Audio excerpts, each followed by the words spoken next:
Sanibonani kuphinde kuphi la kufinyeka khona lo mbuso njengamanje ukubuyela lo yini-ke umathinto wacebisa intombi umqomela amehlaka abanye zibeqomela imali ethe wazi ngabe usuku lakho lokuqala la mntana sekhaya ngicela ukuthi wenze kulungile upressa laphana-ke u-subscribe button share uphinde ucommente-ke sizwe uvo lakho ukuthi uthini ngalolu daba. Khumbula ukuthi-ke lolu daba eselikhuluma la umbono wamathinta wakacebisa, akusikhona ukuthi umathinta wacebisa ulwa neciko noma ulwa-ke nokhuzani laphana-ke enkundleni zokuxhumana kungathiwa uthatha isayidi. Ngane zakwethu, mina kade ngilalele isidi kakhuzani isikakhulukazi njengoba sazi ukuthi-ke isidi nesidi manje sesisiqala emtalabheni lapho khona-ke sazi ukuthi kuvamise ukuthi kube u-track 9 noma u-track 4 noma u-track 11. So isidi kakhuzani mina ngilalelile kodwa zange ngize ngijabule ngesenzo sakhe noma-ke ngendlela yena asenza ngayo njengamanje. Uma kuthothi ukubheka useledengwane njengamanje, izinto azenzayo zimenza engathi usegijima kakhulu, usenza kakhulu ukube impela ngumsaphothi weqhawe elilodwa phakathi kwabo. Cha, ngabe ngikhala inyembezi ngithi umntalabhile uqedile ngomthandeni. Uzokhumbula-ke ukuthi igcwame elisha alikwazi isikhathi esiningi okuyibonga ngale ndlela-ke ukhuzani ayibonga ngayo. Kanti ukhuzani lokhu wafika uligagu ekuyibongeni, kodwa-ke kubukeke engathi ugxile kakhulu kulokhu ey'ndabeni zabantu, kakhulu ugxilile and akazange akhombise ukuthi uyahlehla noma kanjani. Kodwa-ke ezinye zezinto ezenza ukuthi isidi kakhuzani kuthiwa ayikho mnandi ingoba umtalabho wakhe uyaziwa, kanti-ke ezinye zezinto ebezivele siy'lindele njengokuthi-ke umthandeni laphana ekhuluma nokhehlelezi, kanti-ke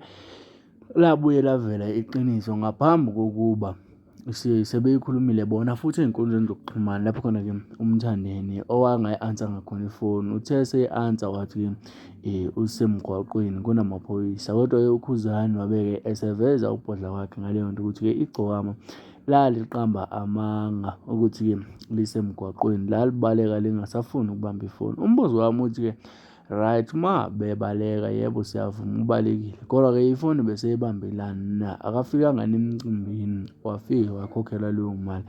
Aphi kanti amanga lawa ekuyona ekukhulunywa ngawo? Umntalabho ukhona ukube ngumuntu othanda ihawu noma ukube ngumuntu othanda ukugqugqumezela. Ngabe ngithi mnandi, kodwa mina zange nguzwe umnandi ngale ndlela ngoba ukhuzani ukhulume izindaba zabantu azwaveza nokuthi akanandaba uma-ke ungizwa laphana kukhulunywa ukuthi-ke kwathiwa ukugxila kakhulu ey'ndabeni. Zange ngizwe lezi eziphesonali, wathi yena akanandaba futhi nongizwa yena lo akamesabi. Ngiyafisa ukuzwa uvo lakho mntana esekhaya mayelana nalolu daba ukuthi indaba yakhe ukhuzani ithini. Wena ngabe ikujabulisile yini isidi kakhuzani? Ingoma zinyukile ey'balo emakethe zihamba kahle kakhulu zakhe ukhuzani, okukhomba khona-ke ukuthi yena ngakaze ayisole, kodwa-ke ma ehlakaniphile noma ma ewumuntu kuzofanele alalele iy'khalo zabantu ngoba lokho kuzomehlisela izinga labalandeli, nanokuthi kumenza ukuthi kube ngathi upromotha i-album yakhe umthandeni laphana uma ebhizi elokhu ekhulumana ney'ndaba zabantu. Ufuna ukuthi njengamanje nje umthandeni ezokhipha ngemuva ebese siyahamba siyolalela-ke ukuthi umthandeni utheni ngayo-ke indaba yakhe ukhuzani laphana, njengoba-ke azi ukuthi ukhuzani ukhiphe mhlaka 2 inkosi yamagcokama yakhipha mhlaka 3, kodwa namanje abantu basakhala ngenkosi yamagcokama. Kanti-ke